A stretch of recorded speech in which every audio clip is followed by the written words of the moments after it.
Theater is a collaborative effort, and bringing it all together into one creative vision is the director. Hello, I'm Andrew Lindsay, Artistic Director of Primary Stages for the American Theater Wing, and I am very happy to welcome 3 directors who have shared their art and vision with audiences both on and off Broadway. Sheryl Kaller was a Tony nominee for next fall, and her directing credits include projects at a variety of not-profit theaters on both coasts. Closer to home, she's worked with companies including the New Group, New York Stage and Film, and directed off-Broadway's Adrift in Macau for Primary Stages. Pam MacKinnon is an Obie-winning director, currently working on Broadway's Clybourne Park. She has directed several Edward Albee plays, including Who's Afraid of Virginia Woolf, which took her back to Steppenwolf. And next season, she'll be directing Harrison, Texas by Horton Foote for Primary Stages. And Stephen Wadsworth, who divides his time between the worlds of opera and theater. He has directed operas for La Scala, Vienna State Opera, Covent Garden, Seattle Opera, and the Metropolitan Opera. His most recent stage work is Masterclass, currently running in London, which he also directed last season on Broadway. He is the James S. Marcus Faculty Fellow at the Juilliard School, where he leads the advanced training program for singers and head of dramatic studies at the Metropolitan Opera. Welcome to you all. Thank you. Thank you. Thank you for being here. So today is about the director. Tell me, what makes a great director? You have That's to the ask big question. Ask some actors. Ask an actor. I mean, I think there is something. It is inherently a verbal art form. Mm-hmm. It is about communicating with a wide array of people. Producers, who maybe are more interested in staying on budget and the advertising and how to sort of put this show into a context. It's also, of course, communicating daily with actors once you're in the rehearsal hall. It's communicating with visual artists, a whole series of designers. So I think there is inherently there is something verbal going on. And then, I also really think that it's about showing up on time, awake, and ready to give and receive. And, it's showing up prepared, but also, willing to roll with whatever those great collaborators also bring to the table, and having the ability to sort of commit to the best idea, not necessarily your idea. It's about showing up and just doing the best job you can do every day, and always being willing to punt. I think. Yeah. I think that you have to do your homework, you have to have your vision, and I think circumstantially, I think when you're working on a commercial production, you're a different kind of collaborator than when you're working on a workshop at New York Stage and Film or a full production at a not-for-profit like Primary Stages. I think you have to kind of like a mixing board. You have to kind of ride your skill sets depending on the circumstance you're in, always, always, always being true to the written word, always being true to what is on that page. And keeping your eye on you have to, one has to make compromises, but you can't compromise the work. Mm-hmm. Right, and so, given that at some point, all give and take included, you have to make a decision, and you're the decider. The powers of persuasion are, which is another word for communication. Right. But it's like I think you need to unify your various voices, whether there's a bunch of actors who are trying to figure something out in a scene, or a bunch of producers or a playwright or whatever, that you're trying to get on the same page, because a page has to be gotten on eventually. That's well, how do you do that as a director? I mean, how are you the unifier, and how perhaps we could talk about your design teams and all of that. How do you unify a production? Having a connection with a play and having some sort of vision for it. Now that is going to differ from person to person, because we all are differently, differently sort of gifted or talented. There's strengths that are different in each of us, and I think part of learning how to play the game is bringing your weaknesses up to your strengths over time and through this experience of these various situations that we've just been describing. But I think that you know, having a vision which is, and the ability to articulate it in a way that is persuasive and inspiring to people, makes make people want to play. Right. You know, right. I think the ability to play well with others is quite important. Huge. You're not yelling at people all the time. You're not yelling at people all the time. No, I hear that we hate are. yelling. But I Never don't- encountered yeah, that. No, Yeah. these guys are the most wonderful people in the business. That's for sure. I think that I've had the privilege, I've only worked on new works. So by the time I get to production, I've, for the most part, been through a couple of readings, a workshop or two or three or four. And so I'm really clear as to what the play or musical requires. And I think that without yelling, we're not yeller. I mean, I'm not a yeller either. Really, I think that no is a complete sentence sometimes too.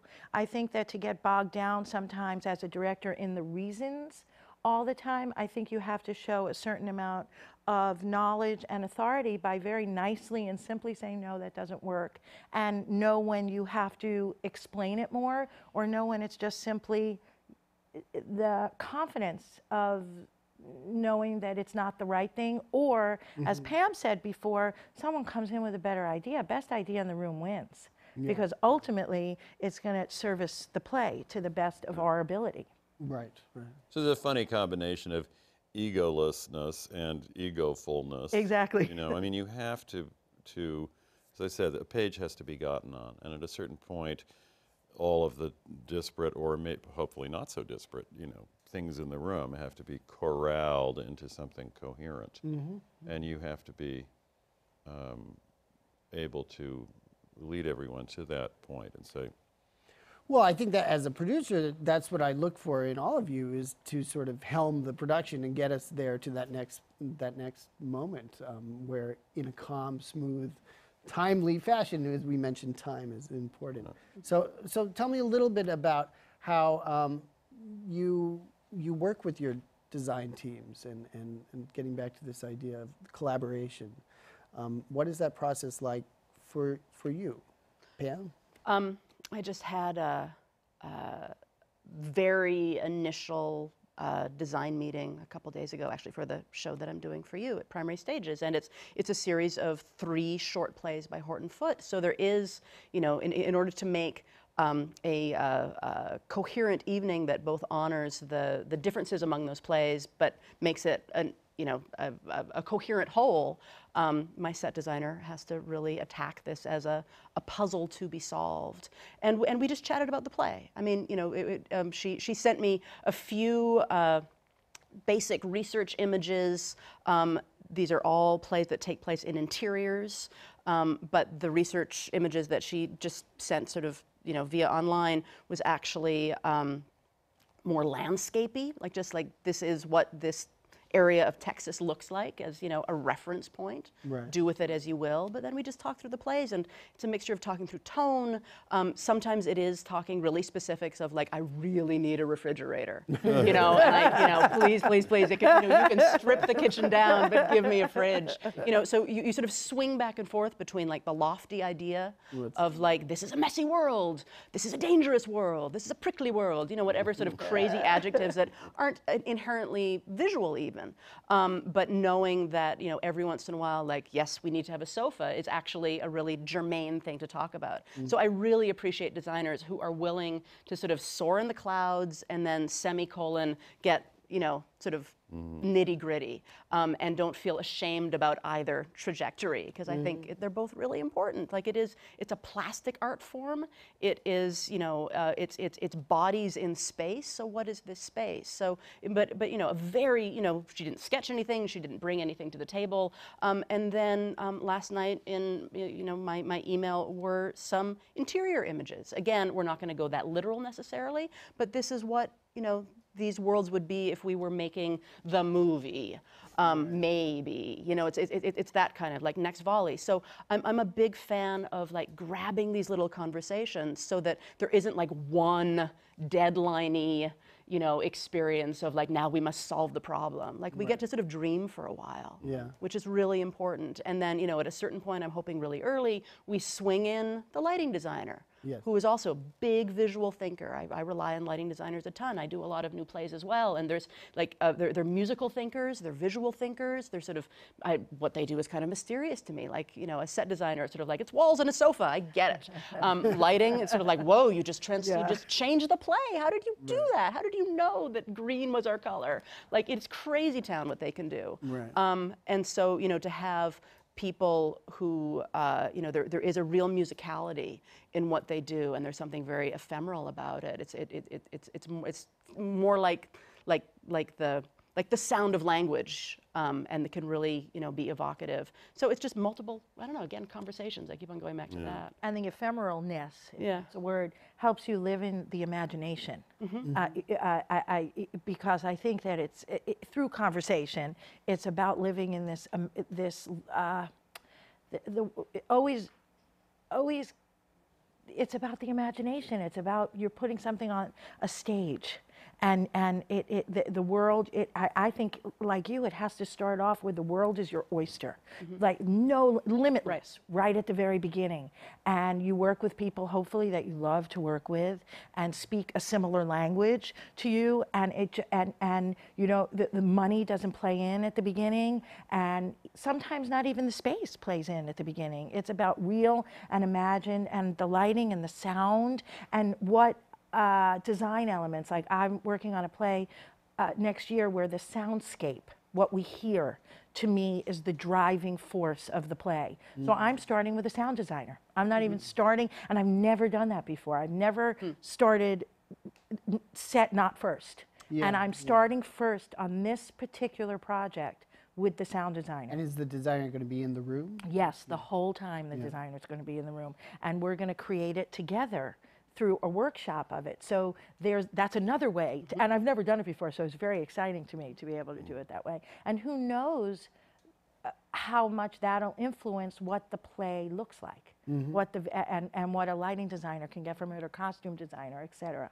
Yeah, I think I love to, you know, I do need to see initially space in a concrete way, and I don't necessarily need a designer to do that. So I do need a designer who can work with someone who is visual in some way and has certain convictions about how things should look. And for me, the designers that I've started with, Thomas Lynch, set designer, and Dunya Ramikova, costume designer, and also Martin Pakladinas, costume designer, and Peter Kazarowski.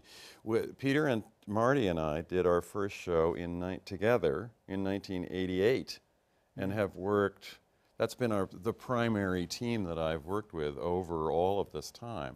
And we always come back to, you know, what is the next time that we can be together and make that work? And what I discovered about Tom and Dunya, who were the first really important visual people that I worked with, is that they were, I mean, I think those two people taught me more about seeing and about directing in some way. The organization of space and the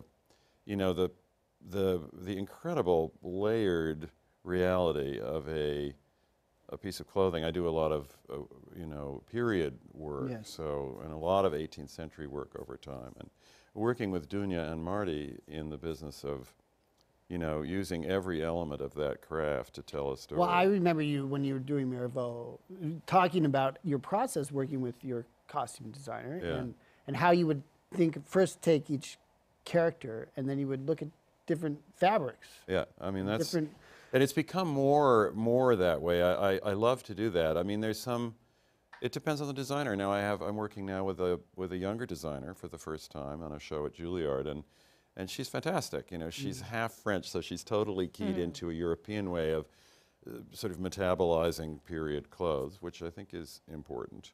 And but she drew first out of the conversations. But the next step, which I'm hungering for, is when the bags of swatches come into the room.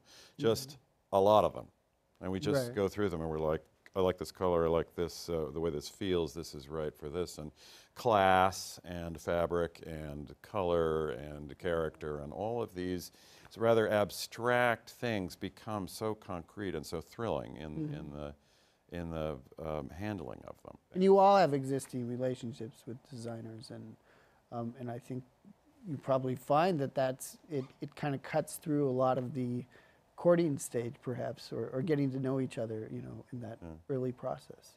I think the whole thing about collaboration is, for me, is if I get a sense about an actor in an audition, that person knows something that I need to know.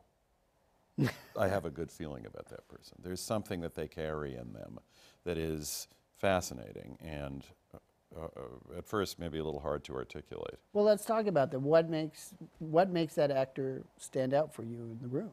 I work with a lot of actors, and I'm always amazed at what they can do. You know, and after a while, you know, they really help me read a play. You know, it's sort of like, oh, I can't imagine.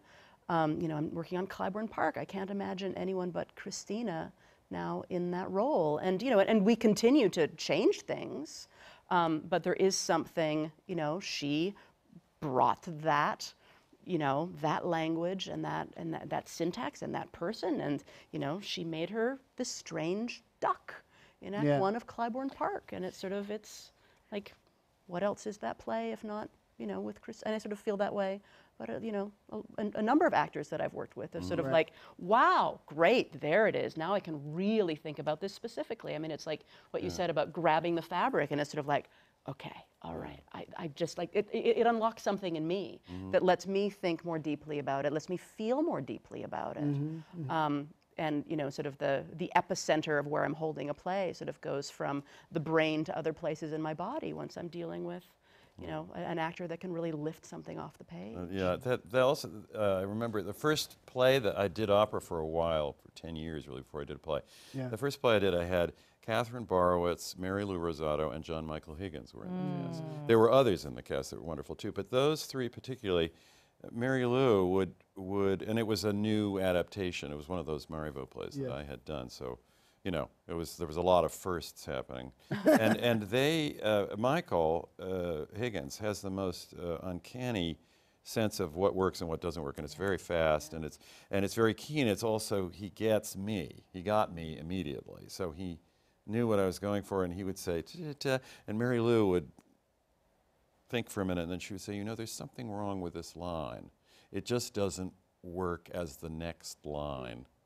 So, and several times I would go back to the French and see how I had translated it and realize that in some way I had compromised something with the choice that I'd made in the place that she was sniffing out.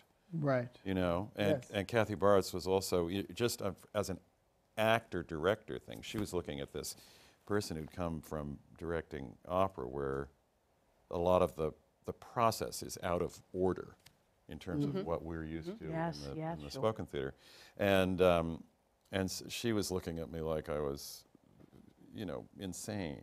Yeah. And so, and she really helped me understand what actors who don't sing specifically might need, and how they think about what the work, which is just something that I hadn't spent a lot of time thinking about before. So those people were all people to whom I still feel, you know, like baseline indebted. Like I feel about the way of the people who were great teachers in school, who were, you know, that's the way I feel about all those people. Especially how they give of themselves in a new play. Yes. Because the playwright's in the room with you 9/10 of the time, I would say. And so particularly when you have a playwright who's keen to that, can see how it fits on an actor, a really great actor. And sometimes the actor doesn't even have to say this doesn't work. You can, I just did reading a new Billy Porter play that Epatha Merck's in. And when she was working too hard, we knew we had to change it. Yeah. Because the stuff because she's so fertile. Yeah. So that when she, even just sitting at a table with her reading it, we were able to tell, oh, but we have to work on this section, we have to work. She didn't even have to say anything. And then I was also it's a trickier beast with actors in musicals because the requirements are so different. And you have to, when you're casting actors in a musical, they have to fit the vocal requirements first, because the music is the part of a musical that 9 times out of 10 doesn't change, even in a new piece, because if you change the key to a song, it resonates differently. And certain songs just have to be in certain keys or in a certain vocal type, or you're, you know, especially in opera, you know, you're building this ensemble of voices. And I went to see a production of Pippin that the role of Pippin wasn't being sung by a tenor, it was being sung by a baritone. And it surprised me how much it changed the whole play for me.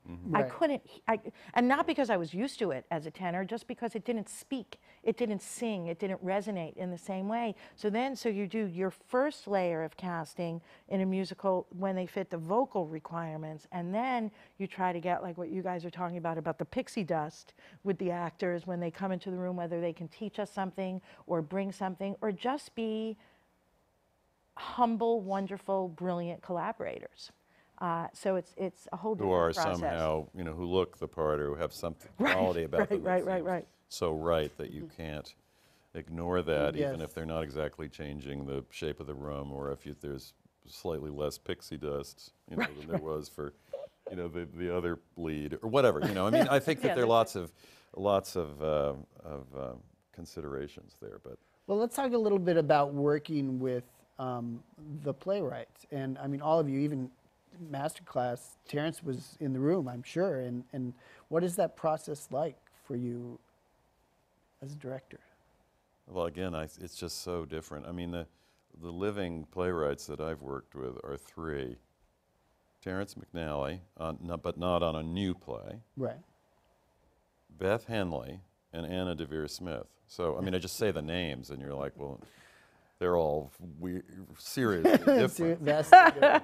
And the process of working with them is also very different.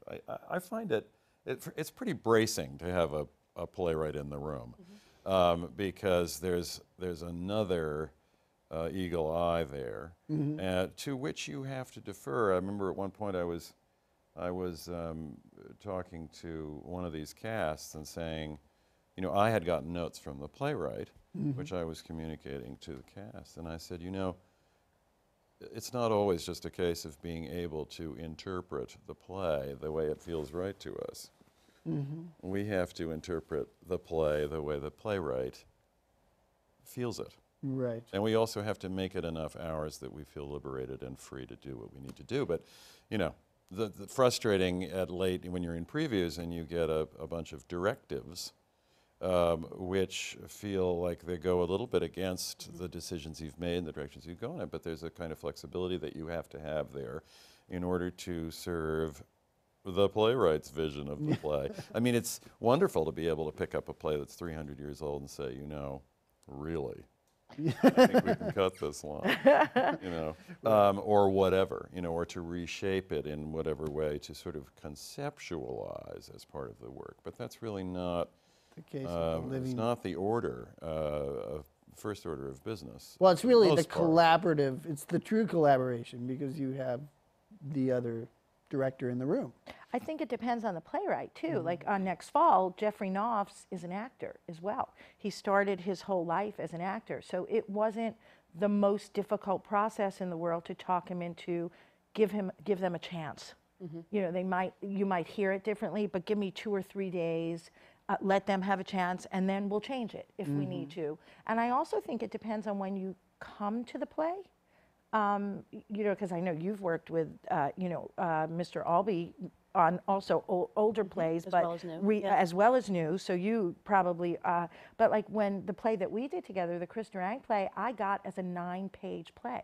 So I was on the ground floor of that thing. So I had almost as much voice as Chris and Peter, the composer, Peter Melnick, as they did, because I was in it in such, I mean, 9 pages is what I got first. And Chris said, what do you think? And I said, you're Chris Durang, let's do it.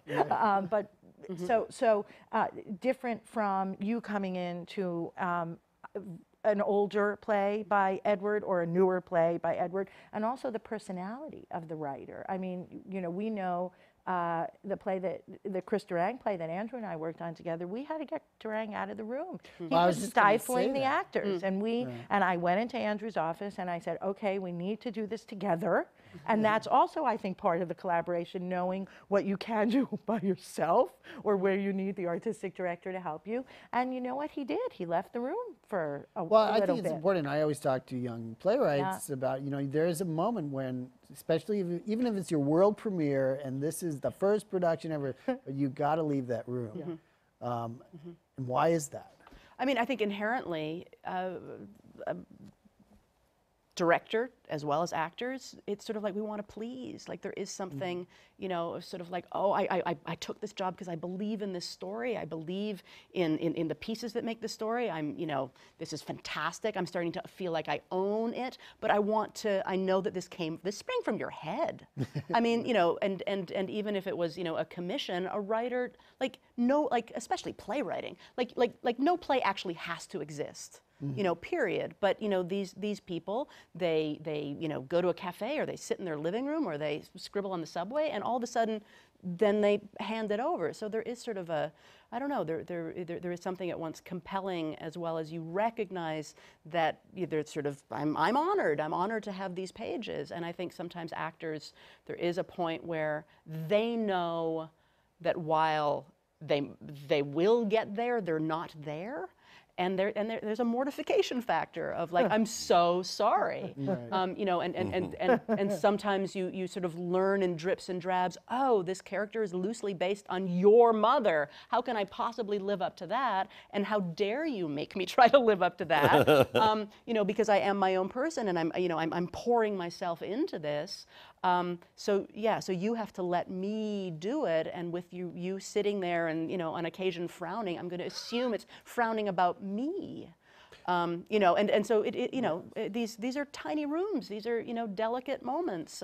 You know, even like that sort of, you know, marching through the second week, let's say, of a 3 or 4 week, 5 week rehearsal process, when actors are you know, really committing lines to memory and knowing that, oh, I don't quite have this one down, and you, of course, as the writer, know it verbatim. It just, you know, it's just undue pressure when actually we need sort of, we need unfettered and sort of unconscious time to make some mistakes so we get there.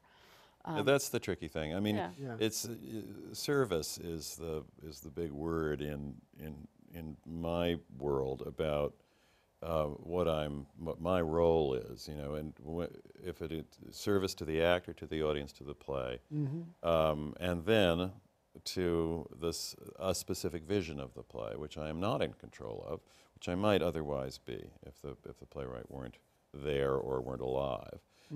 So I think that's a fine line between interpretation and the freedom to interpret. I mean, you get a bunch of actors who are all looking for a way to imagine the early life of their character or what happened yesterday, and that's an exciting conversation. It's one of the most fun things. You're like, oh, I think you went to the ball, and I think you screwed that girl, and then I think that happened, and then I think she called you up, and then and he's like, no, she didn't call me up, you know. So that, just the invention of the life of a character, it can go past this author's way of thinking of that so easily, so quickly. And sometimes you can prevail and say, you know, this isn't a choice which is reductive about the material. This is actually a choice which might open up a further door in it. And of course, that's the dilemma of the playwright in the room. He's having a much harder time than we are, usually, or she, you know, sitting there going, oh God, you know, why did I ever do this? This is the most important thing I've ever done. Or I feel such passionate conviction about it, and I have it in my ear so specifically. Sometimes it's very, very difficult for them to shift, and sometimes it's not appropriate for them to shift. So it's up to us as the servers to try to serve all masters, and it just makes for one more master there. So so let's say you have this everybody in the room, the actors are telling you there's this moment in the play that needs to be changed. It's not working for me. How do you have that conversation with your playwright? I think it depends on the playwright. I think that I have been spoiled by playwrights who came up around the same time as me, and those years of those Naked Angels years and the lab years and all that about being honest. These guys, I've worked with a lot of playwrights with a lot thick skins. Although I remember Pam and I one night a playwright was really hard on me, and Pam and I were sitting on a panel together, and she saw that I was a little off, and she said, "Do you remember this?" And she said, "What happened?" And I said, "Oh, he's so upset with me." And she kind of went, "So, okay, that happened. I have a thinner skin sometimes. I have to work on having a thicker skin." I think it's about talking the playwright into illuminating and illustrating to him or her that their story will be told in a better way if they make this change. It's not about this is the way I want to change your play, this is the story that I want to tell, because in service to the playwright, we're telling their story. So I think it's really important as a director, particularly of new works, to understand dramaturgy, to understand storytelling, and to explain to a writer. I feel like I've hit 95% when I can explain to them that their story, the story they want to tell, the vision that they have for the play, will be better served if they change it. And that this moment is undercutting this part of the story. That's a good word, undercut. You undercut what you're trying to say if you say it this way. And I think when playwrights, particularly ones that are collaborative and easier to work with, I mean, sometimes playwrights are just hard to work with, just like sometimes directors are hard to work with, just like sometimes designers are hard to work with. But I think directors who are open to change get prickly when you try to change the why don't we have this character tell the story instead of this character? That you're not going to get listened to, and that is where we have to have that reverence to the story that they want to tell. And that's also where you want to have been working on it from the start. Yes. You know, and coming in when there's 9 pages, so that a lot of that work can be done as it's built. When I work on new operas, really exclusively, I work with people who now, I mean the last 4 or 5 times, who have not started. Yeah. So in some sense I'm part of the team, and it's a dramaturg-director relationship, and I'm there to be a script doctor and a troubleshooter and a red alert whistler, you know, so I say this, I don't think this is the right gesture dramaturgically for this content, you know. We have to get form and content better in sync, and, you know, so, but it's as we're making it. Now, it's not necessarily easier, you know, and it's a hell of a way to get to know someone. Certainly You is. know. Trial by fire, man. We're just, I'm just starting a new project, an adaptation of the novel Bel Canto by Ann Patchett, which is this young Peruvian composer, Jimmy Lopez, and Nilo Cruz, writing the libretto. Latin Americans working on this subject. And so we've just started to have our intense conversations about what, you know, a basic shape of things. And, you know, there's 3 people with really intense responses, and Nilo has to come up with a treatment. Yeah. So what he has to do, what we sort of established in our 2-hour breakfast the other day was, you know, I have to just like corral this material into a kind of a shape that I can imagine. And then, you know, if there's X, X, and X layering or reordering, that happens then. I mean, we were talking, I would say, well, no, I think it's pretty important that maybe we, you know, when is the act break going to, all this kind of thing. Right, You know, just right. we got right in there.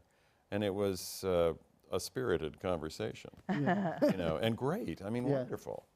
And, but there's a lot of, you know, it all comes from, you know, it's really not about 3 difficult people normally. It's about 3 passionate convictions, or 2, or however many, sort of trying to figure each other out, and really not wanting to let go of things that feel beautiful. Yeah. You know? Well, and very quickly, there is something outside of everyone. Like there is the production. There is, you know, and I think if you can embrace that, and it goes, you know, it sort of steps onto what you were saying about there's an external story that is now out there. So this is not a personal attack when I ask for something, or when you ask something of me. It's like, oh, right, there's something that we have created. And now we are in service of that. There was one, I was working with Edward on his reimagining of the Zeus story, where the Zeus story, at that point, a more than 50-year-old play, was now the second act of a 2-act evening, and we were having a really hard time. It's just really hard. It's really hard material, and the stakes are high, and all that good stuff. And the rehearsal hall with my 2 actors, wonderful actors, and eventually we cracked into something fantastic, Dallas Roberts and Bill Pullman and I, but that triangle wasn't working. There was it was a early preview kind of standstill of this moment just wasn't falling in. And Edward would stop by rehearsals about once a week in that process, and be very generous and a little scary and do his Edward thing. And I waved the little flag like a few days earlier, and I said, like, it's really hard. It's really hard. Could you come on Wednesday and not Friday? I'll see if I can do that. Yes, and he was there. And it was fantastic. And the power of the writer, he just sort of, made our triangle collaboration a square with a particular kind of gravitas, and it's his fucking play, excuse me. But he did this amazing thing. He listened to sort of our grievances and our problems, and then he called over the assistant director who had a copy of the script, and he opened up to a certain section, and because he knew we were at loggerheads, and some of it was fear-based. It had nothing to do with really the work.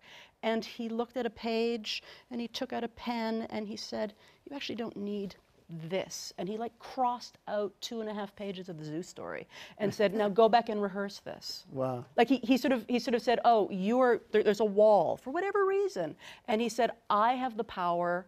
Like, I don't want to stay in rehearsal. I don't want to deal with your grievances, and this is difficult, difficult. I know it's difficult, but I'm now going to change the text, force the parameters that you're working on to shift, and now you have to go rehearse it differently. Right. Bye, I'll see you on Tuesday. Hope it gets better. Yeah, and maybe he also, cut out the heart of the problem too. Right, absolutely. No, which is the value of not having him in the room for both sort of he cut out like maybe content-wise some of our difficulty, but in some respects it was more the gesture of just get to work. Just do some work. And this is, as a writer, this is my power. Like, my biggest power is to shift the text. So I will shift it for you. And now I'm forcing you to rehearse this differently. Bye. It was amazing. It was kind of amazing, to do, and that's, the power of a living playwright. This is a play, a canonical American play, but he's still around, and he can take that red pen out whenever he wants to. So how did it end up? Was great. It better for it? Oh yeah, no, it's great, and it really sort of taught us the lesson of, oh right, we're supposed to be rehearsing, and we're supposed to be, digging into this, and and reminds us that sometimes we have to shake it up a little bit too. When you see the power, I think, as you're saying, Pam, when you see the power of that. I'll call it the red pen, but it's usually a pencil in rehearsal. But when you see that power of even just taking out a single word sometimes, and that's negligible. A single word is always negligible, always. But when a playwright does that and it shakes it up, it's like, oh, wow. As a director, you also have the power to do that. That's what the playground of collaboration and rehearsal is. And again, living in our imaginations in a way where we can say, okay, let's do it this way, let's do it that way, let's do it this way, because a playwright knows that, and a very good playwright, needless to say. And we were in a rut, and he said, well, there's no need to be in a rut. Just get out of the rut. Right. I don't know if this is the solution, but you're not going to be in that rut anymore. Yeah. Okay. It was interesting, and with Masterclass, which Terrence had done 15 years before we came and did this second, Broadway production. We were in Washington, and he said a couple of times, "Oh, I'm thinking, I listened to the play, and I think that, oh God, some of it maybe should change." And I don't know. I'm thinking of. I said, "Don't change a word. It's really brilliant, and even if it has some jagged edges that you're feeling or seeing, I feel like this is a classic text. This is a great text. It's exquisitely pulled together. It's just amazing from the play WRIGHT ing point of view. It's really incredible. And so I said, don't. So he said, "Oh, all right, I won't." And we kept working on it. I said, plus, let let's see whether, you don't even, tell me what the problems are, just, and then in notes he would say, this is awkward or that's awkward, or try to do this or try to do that, and that would be fine. But then in London, third time around, having previously done it in Washington, then Broadway, then, he said, fairly early, after an early preview, he said, I want to cut 3 lines. And there were 3 lines that he put his finger on, 3 places that in one instance, because I'd staged it in a certain way, that he sort of did me a favor and cut a line. Although I hadn't been complaining about it, he said, this is just too long. Right. Then in another instance, it was really a case of how we had worked out one of the characters, which was quite different from the way he had experienced that the first time around. Right. And he liked that direction, and so he cut one of her lines. And then the third line that got cut was about a singer who was particularly beloved in London. And he said, I think I've cracked that joke by that time, and I can use that. Right. So very neat, keen, 3 little things. Right. Well, now here's another department of directing. So that's great. And I kind of went, oh, brilliant, this is so good. Because in those 3 little places, it will just pick up, you can cut something that actually takes 8 seconds to say, but the brain farts necessary to kind of engineer it into place. When you've cut the line, you somehow are 15 seconds shorter in the scene, or 30 seconds, because everything moves so much more fluidly without it.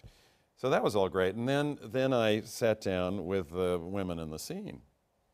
And I sort of said, we're going to cut this line.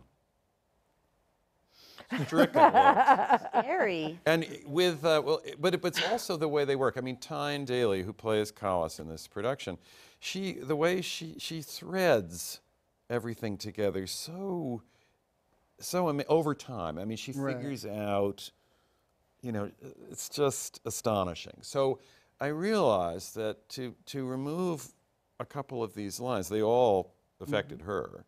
To take that away meant that there was a premise, bound to be a couple of things in that line that she was using to sort of, make sense of what came later and all the things. So she had to do, minor surgery 3 times, and I had to do that with her and sort of say, stay still, stay still. You sew her up. What if we stuck this needle into your skin here and pulled it tight? It really is a very visceral thing for them, and it was. And of course, every actor thinks it's because they can't deliver the line. Right. Right, really so I'm not funny. Yeah. Well, actually, you're very funny. It's really not about that. Well, right. That's kind of the beauty of a collaboration going on for a long time. Like next fall, by the time we made it to Broadway, we were working on it for a year. So by that time, the actors had lost that. They didn't think that. Like off Broadway, every time something changed, they thought it was because of them. Now we're on Broadway because of the production that we all did together, and we, like you, are being supported. We were supported in the producers supported us in taking the original off-Broadway cast and moving it to Broadway. So by the time we got to Broadway, that was one thing I had to take off I was able to take off my list. Their feelings didn't get hurt when things were changed. They knew it was I don't know that their feelings or they hurt, didn't although think they worry about them. that. They worry about it, whatever the reason. It's not we were a able to, lengthy thing, when you're working, talk about collaboration, I think that time and the time that you work together and the length of time that you work together or the years that you work together with certain, you mentioned Tom Lynch. I've done so many shows with him, and we have a shorthand, and there isn't that, some of the scariness or the, is this me because of what I'm doing, goes away after time and years and kind of a tapestry kind of collaboration that you have. What's also beautiful about the Terrence story is that, Tyne and Diane Pilkington, this British woman who joined the cast in London, Diane had only had a little time. Tyne had worked on the play for 2 years. But it was because they loved what they were doing. And they'd figured out how to love those lines. Yes. So losing them it's just complex. It's like, everybody got down to business, and in a couple of days, we had it sorted, but we had to work on it, just run it a few times and get comfortable, and then do it again the next day, and just, you know. So, but that's a very interesting part of what we end up doing. You know, on every side of a little cut, there's Right. you know, There's there's an action and a reaction. There are different interactions that require your, you know, patience and diplomacy. And how much do you guys listen to the audiences, and how does that affect you? And especially in the first, I would say, for me, it's always the first 2 previews is your biggest moment. But what happens if you don't get what you're expecting to hear? You do pay attention to the audience, but you have to know your play and what you want to pay attention to them for. And I think that varies from play to play. You know that if you have, let's say, Nathan Lane on a stage, he might take a week to land all those jokes. So you don't have to pay attention to the audience if they're not laughing at the Odd Couple. You know, I'm saying shows I haven't done. You know, the Especially first, second, Nathan or Lane, 'cause third. he'll figure out really fast. Exactly. He'll use the previews for his own end. Or you know, you know, but the play that we did together, we really used your audiences to hone the humor in that play, because that was what the task was. For other plays, I always pay attention to when they get restless. That's me. That's a big thing for me. Is when I feel a lot of moving and coughing and things like that, I say, okay, program. and The drops sound program. of 75 people moving to the other buttock. Yes, those are the things that I pay. Unmistakable sound. And that be recorded, Steve. That's the stuff I pay attention to. And then on Broadway, it's a different beast, because you have to pay attention to the business side of it. Really, like, I hate to say it, but in a Broadway audience, you have to know how many $26.50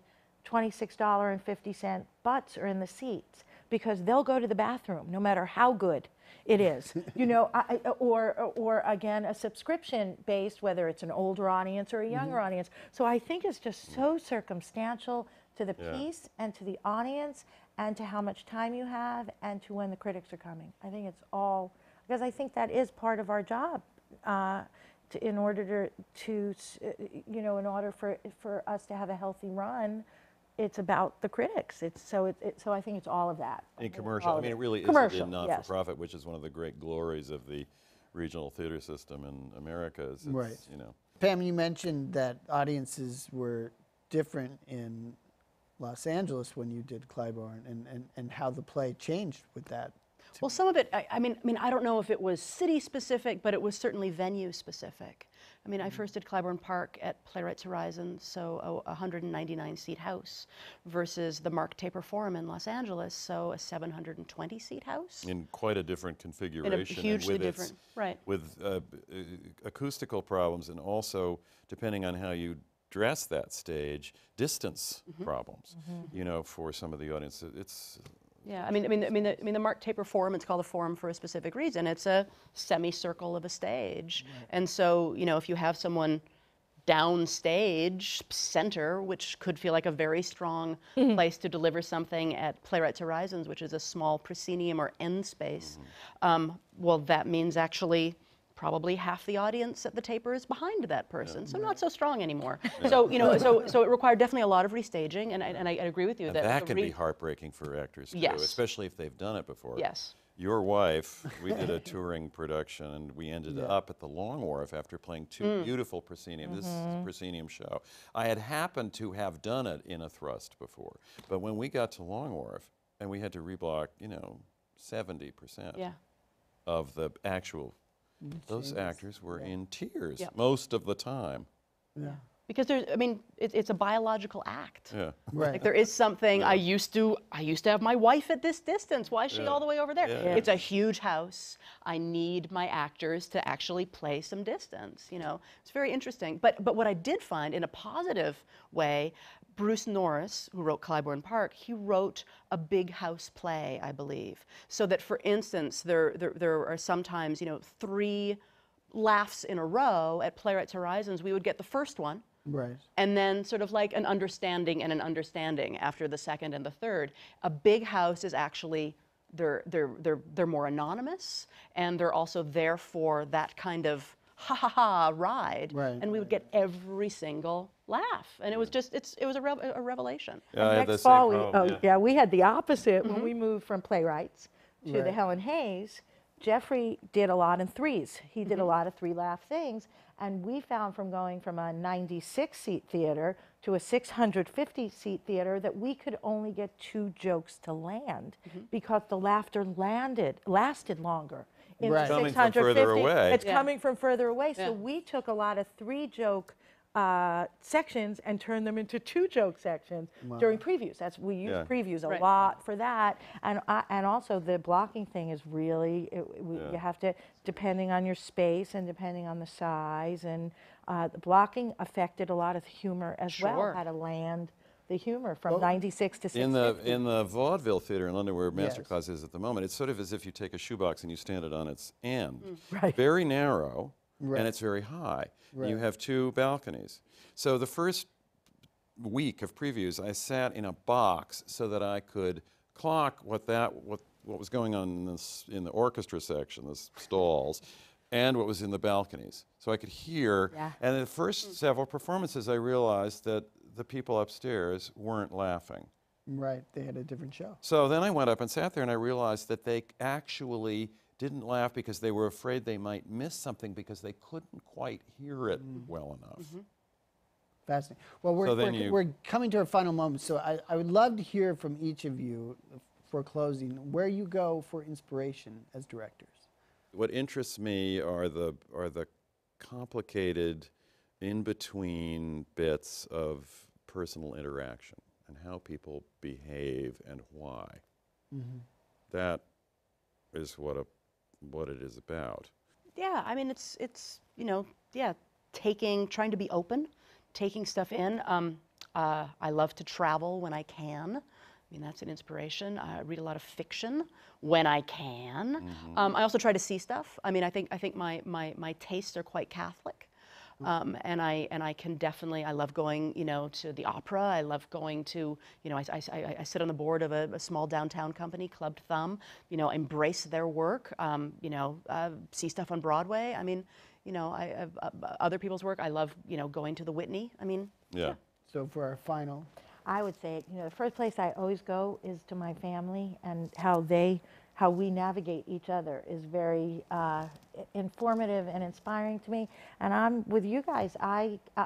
Because I have also the privilege of 2 children in college or in high school or in grade school, what inspires me is what makes people do what we do right at the beginning. So to watch these college students up there right now, and fiction books. Well, thank you for joining us. These programs are brought to you from the Graduate Center of City University of New York in partnership with our friends at CUNY TV. On behalf of the American Theater Wing, I'm Andrew Lindsay, and thank you for joining us for another edition of Working in the Theater. Thank you. Thank you. I'm Ted Chapin, chairman of the American Theater Wing. The Wing has played a vital role in New York's theatrical life for more than 60 years. Best known for creating the Tony Awards, we stand for excellence, but we also support education in the theater, and our work reaches beyond Broadway in New York. The Working in the Theater television programs, which are supported by the Annenberg Foundation and the Dorothy Strelsin Foundation, are unequaled forums for discussions with today's most creative artists. Downstage Center's in-depth radio interviews were created in conjunction with XM Satellite Radio and can be heard on our website. For people who are starting their careers, we have a 2-week boot camp for aspiring actors from colleges across the country called Springboard NYC. And our theater intern group provides a forum for young people who are starting their careers to build a professional network. All of the American Theater Wing's educational and media programs are available for free on demand from our website, americantheaterwing.org. Thanks for your interest in the Wing, and thanks for watching.